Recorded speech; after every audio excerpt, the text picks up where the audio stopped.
Hey,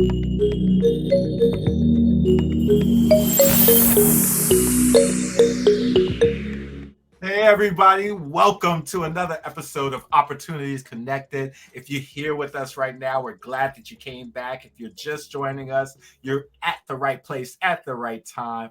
We want you to make sure you subscribe and also join our playlist so that you're staying in tune to what we're delivering every week here on Opportunities Connected. I am Yemi Griot. And I'm Justin Ladson. And welcome to the show.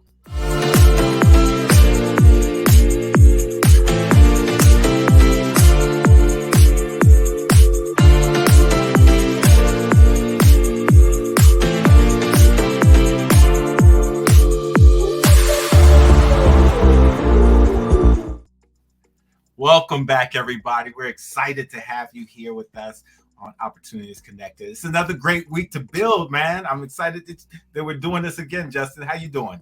Hey, I'm doing extremely well. It's beautiful outside. Yeah. Allergies are finally taming down a little bit. Yeah. I can see without scratching the eyes. So I know. Walking outside, man, I'll have like the pollen is flying from every direction. I'm like, my eyes. But I'm very happy where it's beginning to tone down and that we get to enjoy a little bit outside without it being so feeling very reckless.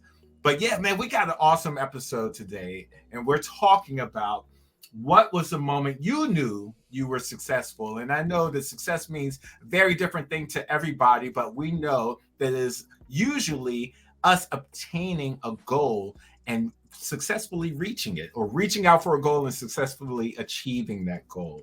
And so, Justin, I'll let you take the floor on this one, sir. Yeah, 100%. And I believe one of the reasons why we chose this subject is because we want you guys to be able to enjoy that moment. So it's always easy, like listen to other people's successes or watching other people's successes. Right. But how often do we talk about ourselves? Right. You know? So for me, and mine's going to be a little story. So I'm going to take you guys on the... Go for it, man. That's what we're here for.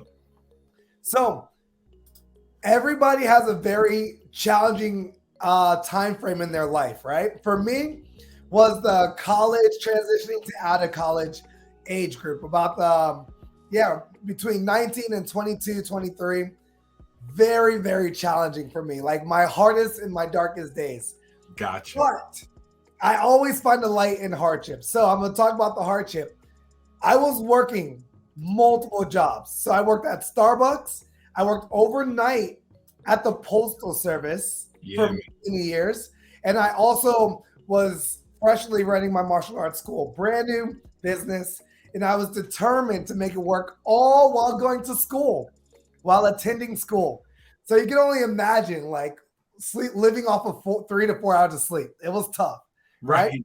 Now, for those of you who are in Northern Virginia, you're going to understand what I'm talking about. For those who are far away, you're going to have to Google Maps this. There is a parkway called George Washington Parkway. And if I'm saying it wrong, whoever, just correct me in the comments. Yeah. You're on point to me. GW Parkway, baby. I know.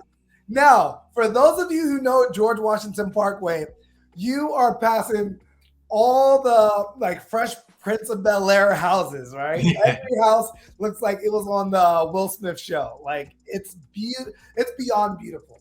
Right. So here's me, like going through my poorest time in my life, working multiple jobs, and I had a dream, I had a goal. I was going to successfully manage and run my martial arts school. That was my goal, right? Every night I had to drive through GW Parkway, passing mansions upon mansions upon mansions to get to my job, which was an hour away working a job. And for those who work at the post office, I respect you so much. Yeah, man. Like, it's easy work, but it's not easy work. For those they understand. Like, it's they're putting it in. Mentally, it's tough. You have to, like, long story short, it's tough work. So I was not necessarily happy where I was at. So I was going through a period where I was like, man, I'm working very, very hard. Is this all worth it? Is it going to pay off? Right. But I never lost sight of my end goal. So many years later, I did that for about 4 to 5 years, literally 4 to 5 years throughout college. Last couple years out of college, that's what I did. Right. I got into a car accident because unfortunately I did fall asleep behind the wheels. 100% my fault. Luckily, nobody was hurt. Thank God. Yeah. It was going through a construction zone where it's drive, stop, drive, stop, drive, stop. And I used to have to force myself to stay awake coming home from an overnight shift. Keep in mind, I ran a business before that. I slept probably like an hour before working the overnight shift. And that was God telling me, you cannot continue to do this. You cannot work overnight anymore. So that's when I found a different job. And my life instantly just started going in that right direction. I started listening to clues in my life that was telling me, all right, now is the time to move on to the next thing. The one thing that always stood there was my martial arts school because that was my passion. Right. So it was hard work, but the passion always stayed there. Like the end goal was there. Right. Now, to tie everything together, my amazing wife, I met her at the job that I quit the post office to work at. I met her at the newest job. I don't want to name the job, but I met her there. Right. And then within a couple months of us dating, she told me, why are you working here? Why are you here? When all of your energy should be in your business. Like that's your passion. So me working at where I was working, right? I was a great worker, but I also knew how to relax. So I would sell like 20 contracts in a day, and then I just relax for the rest of the week because I knew everybody else was averaging about 5 to 7 sales. Right. But like talking to people, like I was doing this, and my wife would look over, who was my girl at the time, and just be like, "What are you doing? You're wasting your talents here." Yeah. So and the thing is I couldn't just quit my job. Like right. It doesn't seem practical. Yeah. Yes. She said, if your business fails, you still got me. You still got me. There you go. And I know you're a rebuilder, so you're just going to do it again. So I quit all other jobs and I only focused on my business. Within 2 years, my wife and I, we got married, had our kids. We went house shopping. And then there was a lot of like average homes that we weren't necessarily happy with, but it was in the area. Yeah. We put in bids on those houses.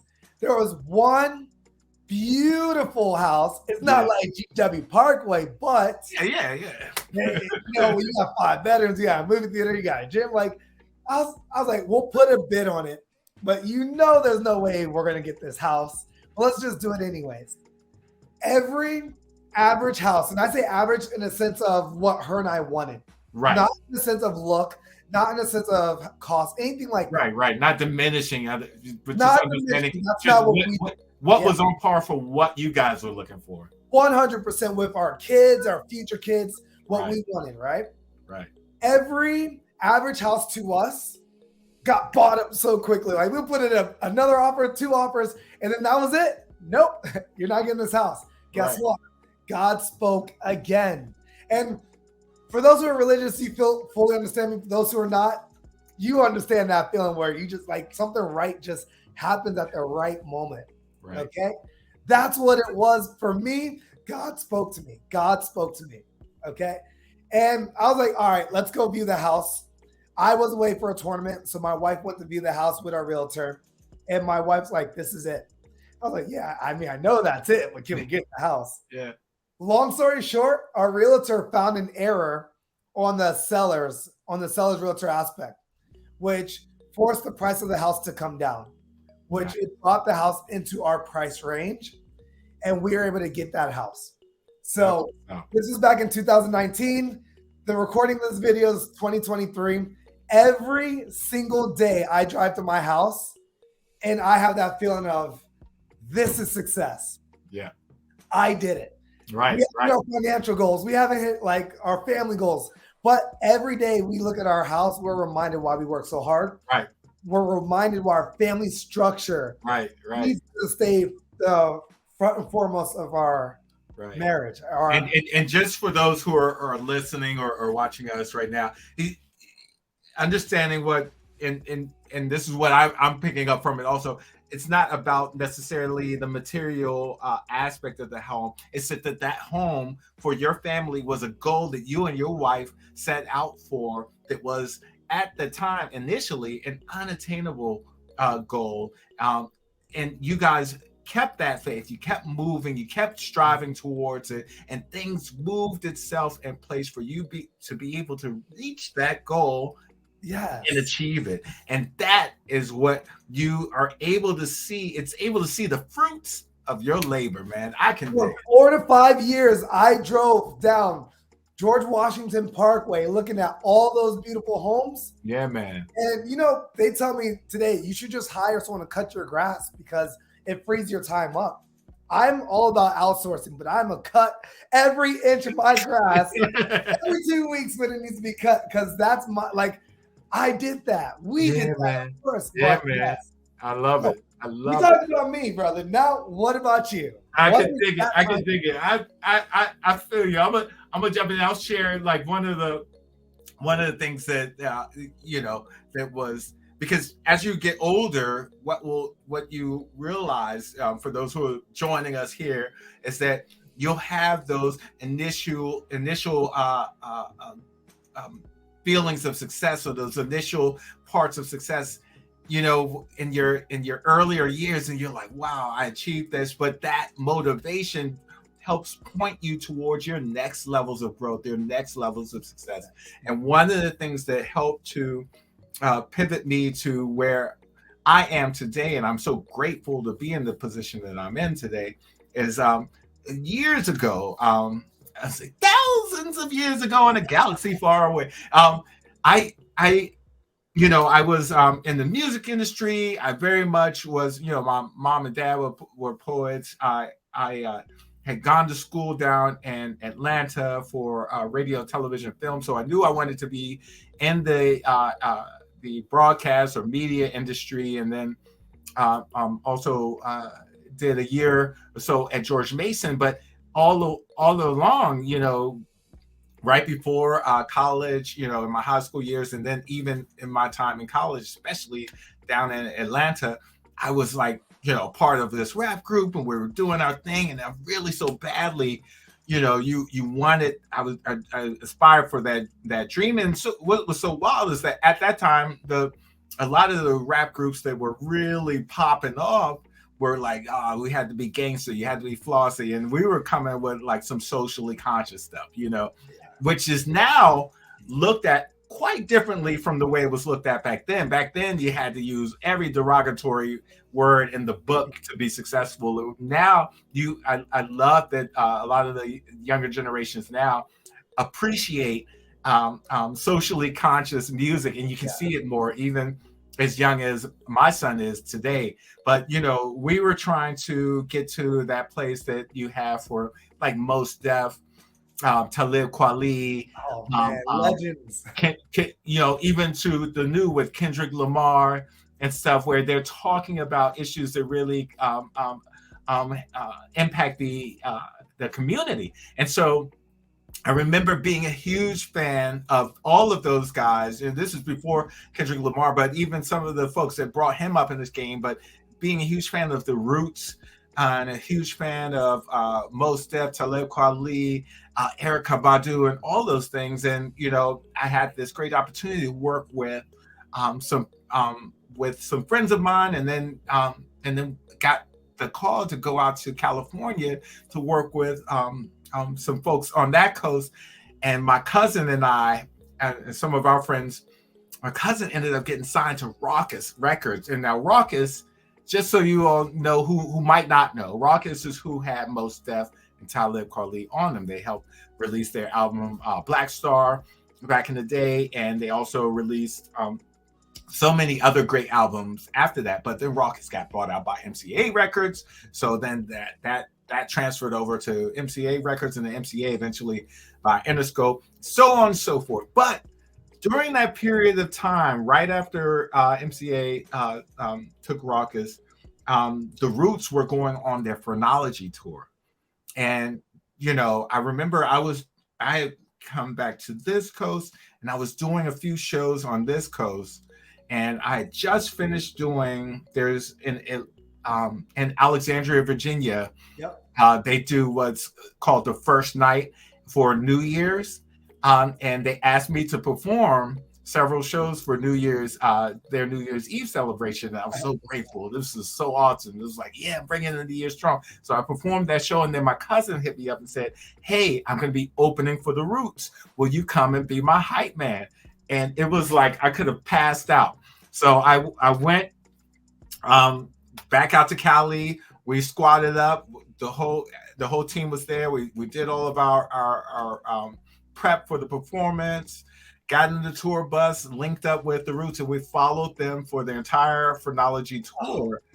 Open up for the Roots, and it was had such a huge impact on me because there was a period in my life where I believed and had been told by so many, there's never going to be that day. I remember being told even as early as like 14, 15, you'll never be a rapper. Nobody's trying to listen to that.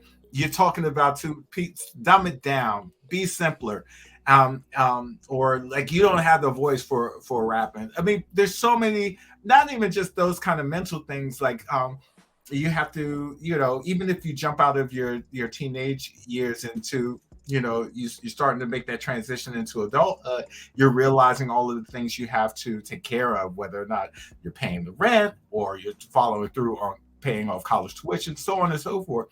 It doesn't seem like an attainable thing. It doesn't seem realistic because a lot of people look at that kind of thing as like a hobby. Yep. And here we were. Same thing, right? Yeah, exactly. And then here we were. I'm on stage in San Francisco where the tour is opening up. And I was just taken away, but I had to show up, but I couldn't believe it. I remember that moment being on stage and it just all dawning on me saying, you made it to this point because of the hard work you put in. And a lot of people talk about the word luck when luck is just preparation. What's it called? Or planning and preparation combined equals luck. And so it's like you make sure you're following through, so you have all of those things you were prepared for, plus all the correct planning, so that when that timing works out, man, you're already ready to go. And you didn't listen to all that noise. No, pursuing your dreams. That's right. And so it was great. Like when we got to tour multiple cities, all the way down to Austin, to Atlanta, and it was nice. It was like a going home thing when I got to visit Atlanta again. We went up to New York, toured there, and then also we did the finale, of course, in Philadelphia, and it was such a beautiful thing. And we got to encore on stage with the Roots. They brought everyone who was on tour with them back out on stage for us to close out with them, and it was just an amazing, very amazing experience. And so that feeling that I had at that time, I still get it. And the things that I achieve today, when I aim for something today, and nothing beats that feeling. And I know you know the feeling I'm talking about when you meet your children and stuff, and understanding how much of a success that is. Yeah. And so I know we wanted to talk about like, what did we feel like, or how do we know it was a success? To be honest, I think in the explanation of both of us, our audience can feel what we felt. Yeah, like, I agree. Hearing your voice, the excitement you got, and like, first of all, when you said the Roots, and then you said you were able to open up for them, like. Yeah. No explanation needed, None. And that was the thing.